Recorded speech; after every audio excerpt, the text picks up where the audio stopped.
నమస్తే, welcome to JB news. ఇక్కడ వెంకటగిరిలో గత కొద్ది సంవత్సరాలుగా శ్రీ ధర్మశాస్త్ర అయ్యప్ప భక్త బృందం వాళ్ళు 2012 నుంచి గత కొన్ని సంవత్సరాల నుంచి సేవా కార్యక్రమాలు అనేది మొదలుపెట్టి ఇప్పటిదాకా కూడా సేవ చేస్తూనే ఉన్నారు, కొనసాగిస్తూనే ఉన్నారు. ఒక సంవత్సరంలో కనీసం ఒక 2-3 సార్లు అయినా సరే, 2 నెలలకు ఒక దాపా 3 నెలలకు ఒక దాపా సారి ప్రతి ఒక్క సేవా కార్యక్రమాన్ని ప్రజలకు అందజేస్తూ ఉన్నారు. వాళ్ళు చేస్తున్న సేవలు ప్రతి ఒక్కరికి తెలుసు, ప్రతి ఒక్కరు కూడా దాంట్లో పాల్గొంటున్నారు కూడా. ఆ సేవా కార్యక్రమాల్లో వాళ్ళు చేస్తున్నవి, ప్రతి అయ్యప్ప స్వామి మాలాధారణ వేసుకునేటప్పుడు 3 నెలలు భోజన కార్యక్రమాలు ఉచితంగా పెడతారు. వాళ్ళ ధర్మశాస్త్ర అయ్యప్ప భక్త బృందం దాంట్లోనే ఒక గృహం అనేది ఏర్పాటు చేసి ఆ గృహంలోనే వాళ్ళు ఉచితంగా ఎవరైతే ఆటంకాలకు కానీ, ఇళ్ళకి పోలేని వాళ్ళు కానీ, భక్తి భావంతో ఎక్కువగా ఉండే వాళ్ళకి కానీ వాళ్ళు సేవలు చేస్తూ వస్తున్నారు. 2012 నుంచి అంటే వాళ్ళు చేస్తున్న సేవా క్రమం ఇప్పటికి 2026 ఇన్ని సంవత్సరాలు లెక్కేసుకున్నా కూడా పేదలకి పుస్తకాలు పంపించడం కానీ, స్కూళ్ళల్లో బుక్కులు, పెన్నులు, పెన్సిల్స్ అలాంటివన్నీ ఉచితంగా ఇవ్వడం కానీ, పేద ప్రజలకి ఎక్కడైనా పేదలుగా ఉండే వాళ్ళు గుర్తించి వాళ్ళకి దుప్పట్లు పంపిణీలు చేయడం కానీ చాలా సేవలు చేస్తూ వస్తున్నారు. అలాంటి సేవల్లో ఈ ఎండాకాలంలో ఎవరైతే ప్రయాణాల్లో ఉంటున్నారు, బజార్లో ఉంటున్న వాళ్ళకి నీళ్ల దాహం కోసం మంచి నీళ్లు కూడా ఉచితంగా వాళ్ళు చేస్తూ వస్తున్నారు అన్నమాట. అలాంటిది కార్యక్రమము వాళ్ళు ఇక్కడ వెంకటగిరిలో శ్రీ అయ్యప్ప శాస్త్ర భక్త బృందం వాళ్ళు ఇక్కడున్న వాళ్ళ కొంతమందిలో వాళ్ళని అడిగి తెలుసుకుంటాం. వాళ్ళు చేస్తున్న కార్యక్రమాలు ఏంది, ఎలాంటివి, ఎట్లా చేస్తున్నారు, వీటికి అన్నిటికీ డొనేషన్లు కానీ వాళ్ళ సొంత డబ్బులతో ఖర్చు పెట్టుకుంటున్నారా, మరి ఎలాగ జరుగుబాటు అవుతుంది అనేది వాళ్ళ ద్వారానే అడిగి తెలుసుకుంటాం. నమస్తే అండి, మీరు ఈ సేవా కార్యక్రమాలు కొన్ని సంవత్సరాల నుంచి సేవా కార్యక్రమాలు చేస్తున్నారు. ఈ సేవా కార్యక్రమాలు చేయాలని మీకు ఆలోచన ఎలా కలిగిందో? మేము అందరూ అయ్యప్ప స్వామి మాల వేసేవాళ్ళం. దీంట్లో ఒక కులం కాదు, ఒక మతం కాదు, ఎవరు కాదు, అంతా ఒక్క క్యాస్ట్ కూడా కాదు. ఇది మేము అయ్యప్ప స్వామి మాల వేసేటప్పుడు కొంతమంది కలుసుకున్నాం. ఆ కలుసుకొని మేము శబరిమలకి పోతా ఉండి కొంత డబ్బులు మాకు మిగిలితే అది మేము పంచుకోకుండా అది అట్టే ఎత్తిపెట్టి 1997 నుంచి ఆ అమౌంట్ని చిన్న చిన్న కార్యక్రమం, గుళ్ళు ఏదన్నా చిన్న కార్యక్రమం చేయడం కానీ, ఇంకేదైనా కొంతమందికి ఏదైనా సేవా కార్యక్రమం చేయడం అక్కడి నుంచి ప్రారంభించాం.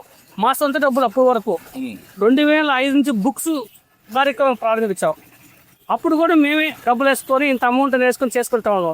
దాన్ని స్ఫూర్తిగా చూసి కొంతమంది దాతలు, మా సేవకులు అసలు వాళ్ళంతా కలుసుకొని మాకు డొనేషన్ ఇవ్వడం ప్రారంభించారు. అంటే ఏ విధంగా మీరు సేవా కార్యక్రమం చేస్తే ఏ విధంగా మొదలు పెట్టారు? అసలు స్టార్టింగ్ బుక్స్ అంటే ఎవరికి ఇస్తున్నారు మీరు? నిరుపేద గవర్నమెంట్ స్కూల్లో రిమోట్ ప్లేస్లు అంటే చుట్టుపక్కల పల్లెల్లో పోయి, టౌన్లో కొన్ని స్కూల్ అండి. అక్కడ కొంతమంది టీచర్స్ అంతా ఎంక్వైరీ చేసి వాళ్ళు ఏ స్కూల్ చాలా నిరుపేద కుటుంబాలు ఉంటాయి కదా, వాళ్ళంతా ప్రతి ఒక్కరికి బుక్స్, బ్యాగ్లు, బట్టలు అన్ని రకాలుగా వాళ్ళకి ఏమేమి కావాలో అన్నీ వాళ్ళకి ఇచ్చేసాం. మేము అన్నీ ఇస్తున్నాం కూడా. తర్వాత మేము ఈయన ప్రారంభించాం, చాలా మంది కూడా ఈయన ప్రారంభించారు.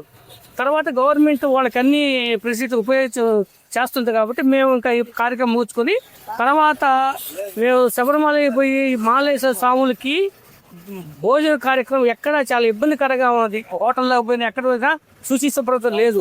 అంటే అది కూడా మీరే గమనించారు? మేము గమనించాము. మేము హోటల్స్ పోయి తినేటప్పుడు వాళ్ళు మమ్మల్ని కేర్లెస్ గా చూడటము, మీరు ఈ విధంగా ఉండాలి, మిమ్మల్ని అయితే మేము భరించలేమని వాళ్ళు అంటాము, పరిశుభ్రత లేకుండా ఉంటాము. దాన్ని చూసి మేము ఒకటి తీసుకొని అక్కడ ఒక సంవత్సరం ప్రారంభించాము. ఆ విధానం చూసి ఒక దాత మాకు స్థలం ఇచ్చాడు. దాంట్లో దాతల సహాయంతో బిల్డింగ్ కట్టి అక్కడ షెల్టర్ కూడా ఓపెన్ చేసుకొని. ఎన్ని సంవత్సరాలు అయిందండి మీరు అన్నదాన కార్యక్రమాలు అనేది మొదలు పెట్టి కూడా? మీకు 2012లో ప్రారంభించాము. 2012లో దాత మాకు స్థలం ఇచ్చాడు. 2012లో పూర్తి చేసి 2013 నుంచి ఆ బిల్డింగ్ లో మేము కార్యక్రమం. బిల్డింగ్ కట్టేదానికి కూడా మీకు ఎలా వచ్చాయి? దాతలు అందరూ వెంకటగిరి టౌన్ లో బయట కానీ అందరూ మాకు దాతల సహాయం ఎక్కువ. మాకు అంటే మమ్మల్ని చూసి వాళ్ళు చేసే విధానం చూసి నచ్చి వాళ్ళు స్వచ్ఛందంగా వాళ్ళు మాకు ఇచ్చారు. అంటే మీరు చేస్తున్న సేవా కార్యక్రమాలు వాళ్ళకి నచ్చాయి కాబట్టి వాళ్ళు ముందుకు వచ్చి మీరు అడగడం ప్రారంభించారు. ఇప్పటికి ఇస్తానే ఉన్నారు. వాళ్ళ వల్లే, దాతల వల్లే మేము ఈ రోజు ఈ స్థాయికి వచ్చిన కారణం కూడా దాతలే. మాకు 41 రోజు మేము ఇచ్చిన 41 రోజు ఆ సీజన్లో చేస్తే 41 రోజు దాతలు ఇస్తారు మాకు. 41 రోజు అంటే ఒక రోజుకి ఎంత ఖర్చు అవుతుంది? రోజుకి అనేది ఇంచుమించు 20,000 దాకా సుమారు. అంటే 20,000 అంటే కనీసం ఒక 300 మంది భోజనాలు చేయొచ్చు. 300 మంది. 300 అంటే 41 రోజుకి మీరు 300 మందికి భోజనాలు పెడుతూనే వచ్చారు. పెట్టే వచ్చాము మేము. ఎంతమంది వచ్చినా లేదని ఎవరు చెప్పు. ఆ టైము 12 నుంచి 2 గంటల దాకా ఎంతమంది వస్తారో అంతమందికి టోటల్ అయిపోయిన వండి మళ్ళీ పెడతాం మేము. భోజన కార్యక్రమాలు అయిపోయిన తర్వాత మళ్ళీ ఇంకేం సేవా కార్యక్రమాలు చేయడం మీరు మొదలు పెట్టారు అసలు? దాదాపు 15 సంవత్సరాల నుంచి ఉన్నాము. కరోనా పీరియడ్లో మా సంస్థలో పర్ డేకి 2,500 ప్యాకెట్స్ని పార్సల్ చేసి ఈ 17 సచివాలయాలకి సప్లై చేసేది మేమే చేసేది. కరోనాలో ఒక్కరు కూడా ఇంటికి ఒకరు ఇల్లు దాటి వచ్చేవాళ్ళు కాదు. కానీ మా సంస్థల మెంబర్స్ కానీ సేవకులు కానీ అందరూ వాళ్ళు స్వచ్ఛందంగా వచ్చి చేశారు. ఒక కరోనాను చూసి భయపడి మాకు అయ్యప్ప స్వామి దయ వల్ల ఆ కార్యక్రమాన్ని 48 రోజులు నిర్విఘ్నంగా చేశాం.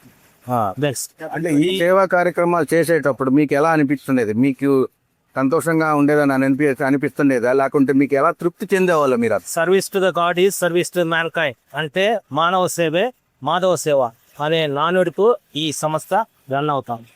అంటే ఈ డొనేషన్ల పరంగా మీరు ఎక్కడెక్కడ పోయి ఫోన్లు చేసి విచారించే వాళ్ళ?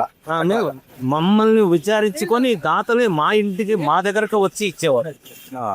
మేము అడగటం కాదు, వాళ్ళే మా గురించి తెలుసుకొని వచ్చి ఇచ్చేసి వెళ్ళేవాళ్ళు. మాది చేయండి మాది చేయండి అంటే బలవంత పెట్టేది ఏం లేదు. అంటే ఈ భోజన కార్యక్రమాలు అయిపోయిన తర్వాత ఇంకా ఏవే కార్యక్రమాలు చేశారు మీరు? బాలసదంలో పిల్లలకి ఒక పూట భోజనం, నెక్స్ట్ బట్టలు, నెక్స్ట్ అదే విధంగా అదే వాళ్ళకి కావాల్సిన రిక్వైర్మెంట్స్ ఉంటే వాళ్ళని అడిగి ఇచ్చేవాళ్ళం. రెండోది వచ్చి పేదలకి ఎండాకాలంలో చెప్పులు కానీ దుప్పట్లు కానీ గొడుగులు కానీ ఇట్లాంటివి చేస్తూ వస్తాం.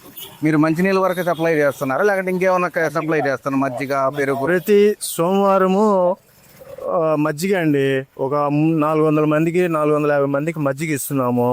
మన విషు పూజ సందర్భంగా అయ్యప్ప పుట్టినరోజు సందర్భంగా కూడా మళ్ళీ స్పెషల్గా సోమవారం అని కాకుండా మామూలుగా కూడా సప్లై చేసాం మజ్జిగ. మా సభ్యుడు ఒకరు పానకం కూడా సప్లై చేయాలనుకుంటున్నారు. కాబట్టి మేము ఇటువంటి దాతృత్వ కార్యక్రమాలతో ముందుకు పోవాలని అనుకుంటున్నాము. మా సభ్యులు కూడా మేము చేసే సేవా కార్యక్రమాలు చూసి, మేము చేసే నిస్వార్థ సేవా కార్యక్రమాలు చూసి మాకిచ్చే డొనేషన్స్ కూడా మేము ఎప్పుడు ఈ పోయిన సంవత్సరం వరకు స్పందించిన వాళ్ళు కూడా ఈ సంవత్సరం మేము చేసే ఈ కార్యక్రమాలు చూసి కొత్త వాళ్ళు కూడా మమ్మల్ని చూసి స్పందిస్తున్నారు. మాకు విరివిగా డొనేషన్లు కూడా ఇస్తున్నారు. వాళ్ళ సాయంతోనే మేము ఈ కార్యక్రమాలు చేయగలుగుతున్నాం. మీ సభ్యుల్లో మీరు ఉన్న ఈ సేవా కార్యక్రమ ధర్మశాస్త్ర దాంట్లో ఎంతమంది సభ్యులు ఉంటున్నారు మీరు? మేము పర్మనెంట్ సభ్యులు 10 మంది ఉన్నామండి. ఫస్ట్ నుంచి సంస్థ మొదలు పెట్టిన నుంచి. తర్వాత కొత్త వాళ్ళు వస్తున్నారు పోతున్నారు. కానీ ఫస్ట్ నుంచి పెట్టిన వాళ్ళు 10 మంది అట్లాగే నిలబడిపోయాం. ఈ సేవా కార్యక్రమాల్లో మీరు చేస్తున్నప్పుడు ఇక్కడ కూర్చొని మీరు మంచినీళ్ళు ఇవ్వడం కానీ 10 మందికి ఇవ్వడం కానీ అంటే ఇచ్చేటప్పుడు మీకు ఎలా అనిపిస్తుంది? మాకు చాలా సంతృప్తిగా ఉంటుందండి. మేము చేసే పనుల కంటే మేము వచ్చి కూర్చునే 1 గంట సేవ చేసే కార్యక్రమం మాకు చాలా ప్రశాంతంగా అనిపిస్తుంది, తృప్తిగా అనిపిస్తుంది మాకు. అంటే ఈ కార్యక్రమాలు ఇది ఎప్పటిదాకా మీరు కొనసాగించాలని అనుకుంటున్నాను? మరి ఒక 2 నెలలు ఈ ఎండలన్నీ తగ్గేంత వరకు కొనసాగించాలని అనుకుంటున్నాము. మరి దాతలు ఎట్లా స్పందిస్తారో కూడా చూడాలి. దాతలు స్పందించకపోయినా మా సొంత డబ్బులతో కూడా మేము ముందుకు పోవాలని, ఖర్చు పెట్టి ముందుకు పోవాలని అనుకుంటున్నాం. దీని పరంగా మీ ద్వారా ఇంకెవరైనా మీ ముందుకు వచ్చి ఒక రోజుకి కలెక్షన్ డొనేషన్లు సుమారుగా ఎంత అవ్వచ్చు? ఇప్పుడు మేము ఈ చలివేంద్రం మొదలుపెట్టి కేవలం 15 రోజులే అయింది. ఈ లోపలే ఒక 3-4 మేము ఒక రోజుకి అయ్యే ఖర్చు ఇస్తామని చెప్పిన వాళ్ళు, ఒట్టి వాటర్కి ఇస్తామని చెప్పిన వాళ్ళు, సోమవారం రోజు మధ్య కార్యక్రమాలు ఇస్తామని చెప్పిన వాళ్ళు, అట్లా కూడా ముందుకు వచ్చిన వాళ్ళు ఉన్నారు. ఇంకా అదంతా మేము లెక్క చూడలేదు. అది చూసుకొని చాలా మంది స్పందిస్తున్నారు. ఓకే, ఇదండి వీళ్ళు చేస్తున్న సేవా కార్యక్రమాల్లో చాలా మంది వీళ్ళని చూసి కార్యక్రమాలకి వీళ్ళు ముందడుగు వేశారు. కాబట్టి ఈ కార్యక్రమాన్ని ఇంకొంచెం దిగ్విజయంగా తాగాలని చెప్పేసి వాళ్ళని అప్రిషియేట్ చేస్తూ ఆ అయ్యప్ప స్వామి భక్త బృందం వాళ్ళని ఇంకా మరిన్ని సేవలు ఇంకా కొనసాగించాలని చెప్పి వాళ్ళు ఎప్పుడు ఏ ఆటంకాలు రాకుండా వాళ్ళకి దినదినాభివృద్ధితో వాళ్ళు ప్రతి ఒక్కరికి సేవ చేయాలని చెప్పి మనస్ఫూర్తిగా ఆ అయ్యప్ప స్వామిని కోరుకుందాం. Thank you.